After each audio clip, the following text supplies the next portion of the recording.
Chaque matin, quand je m'en vais à la fontaine, je sens déjà combien je t'aime. Mon bel amour, combien je t'aime.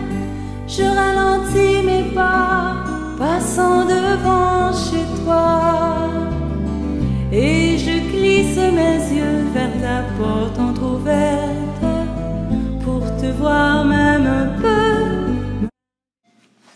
Le frère André est né le 9 août 1845, petit et maladif, de santé fragile. Il ne s'appelait même pas André, il s'appelait Alfred Bessette, né à Saint-Grégoire, au Québec, dans le diocèse de Saint-Hyacinthe. Orphelin à 12 ans, ses parents sont inhumés au cimetière de Farnham. Après un bref séjour aux États-Unis à cause de la forte émigration des francophones de l'époque, il revient s'établir à Saint-Césaire. C'est ici qu'il rencontre le curé André Provençal. En signe de reconnaissance, le jeune religieux demandera de prendre le prénom du prêtre à qui il doit sa grande dévotion à Saint-Joseph.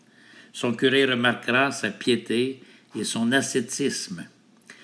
Alfred Bessette ne peut devenir prêtre, il n'a pas la formation suffisante. Il est bilingue, mais il ne sait ni lire ni écrire. Pourra-t-il devenir frère, c'est-à-dire religieux voué au travail et à la prière?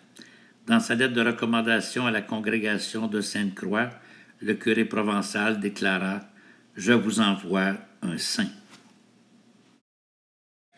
Son humilité était celle des forts, celle qui n'a pas besoin de prouver aux autres sa grandeur.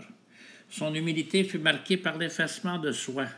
En parlant de Saint-Joseph, il aurait très bien pu emprunter cette phrase de Jean-Baptiste « Il faut que je diminue pour que lui grandisse ». Celui qui élèvera autant dans nos cœurs que sur la montagne en face du collège Sainte-Croix, c'est Saint-Joseph. Et tant de fois, quand je traverse le village, j'aime à te voir à ton ouvrage, mon bel amour à ton ouvrage, habile de tes doigts, tu maîtrises le bois, alerte comme un cerf, tu travailles et bavardes, et tes yeux sont tout fiers de me voir arriver, de voir que je m'attarde. S'il aime tout de Saint-Joseph, c'est parce qu'il lui ressemble. Travailleur manuel et le plus délaissé de la Sainte Famille. Il conseillait aux gens de le prier ainsi. « Si vous étiez à ma place, Saint-Joseph, qu'est-ce que vous voudriez qu'on vous fasse? Eh bien, faites-le pour moi. » Très tôt, on lui attribuera des dons de guérisseur.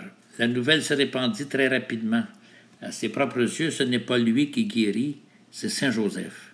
Son humour lui fera dire « Si vous êtes guéri, c'est grâce à Saint-Joseph, dont je ne suis que le petit chien. » Il suffira parfois d'une parole, parfois d'une médaille de Saint-Joseph, parfois d'une friction avec de l'huile de Saint-Joseph, d'un encouragement à la ténacité, de la foi en la valeur rédemptrice de l'épreuve de la souffrance.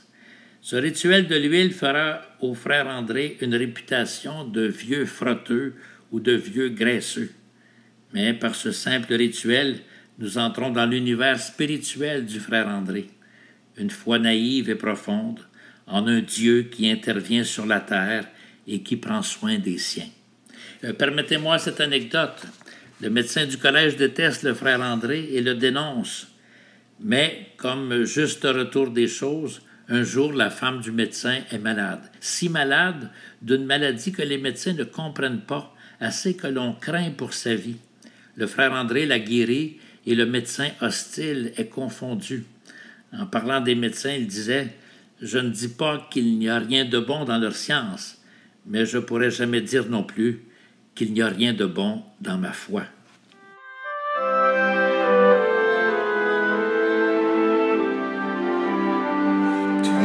Était de ceux-là pour qui nulle frontière ne cachait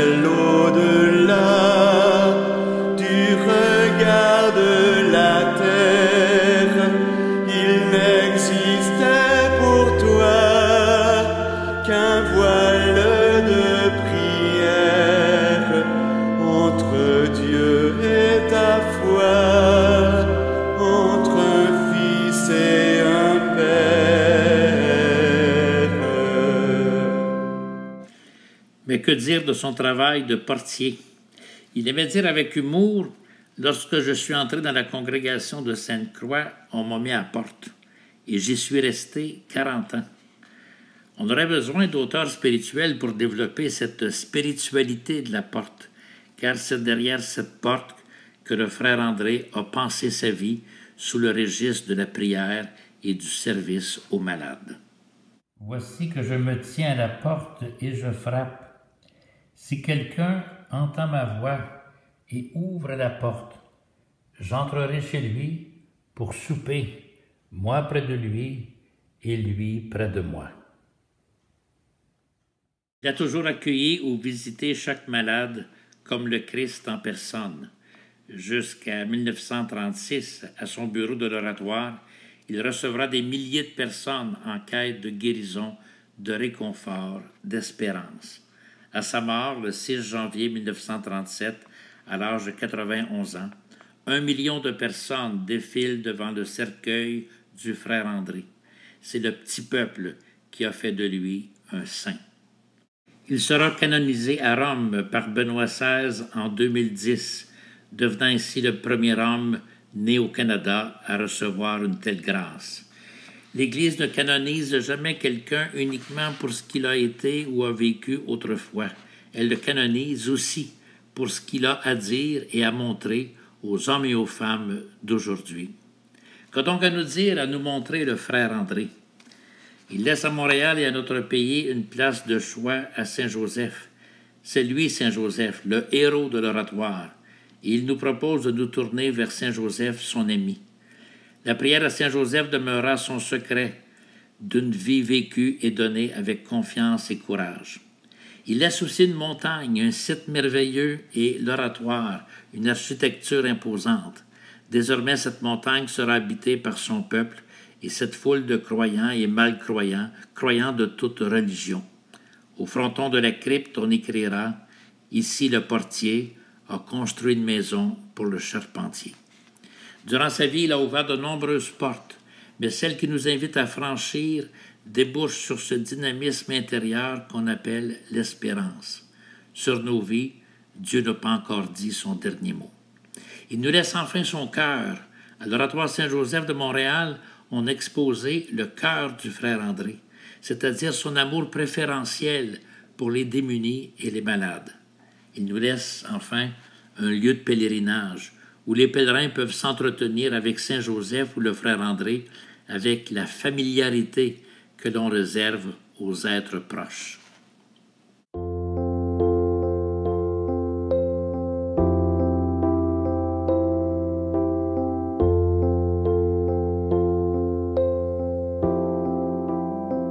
Je vous salue, Saint Joseph, protecteur du grand mystère. Saint Joseph, protégez-nous, priez pour nous.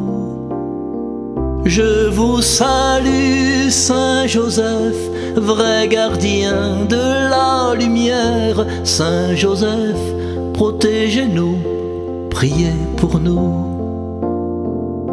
Saint Joseph, dépositaire du plus beau cadeau de Dieu, nous cherchons cette lumière, cet amour si merveilleux. Saint Joseph, quel ministère, Jésus grandit sous vos yeux. Époux de Marie, ma mère, gloire à vous et gloire à Dieu. Je vous salue, Saint Joseph, protecteur du grand mystère.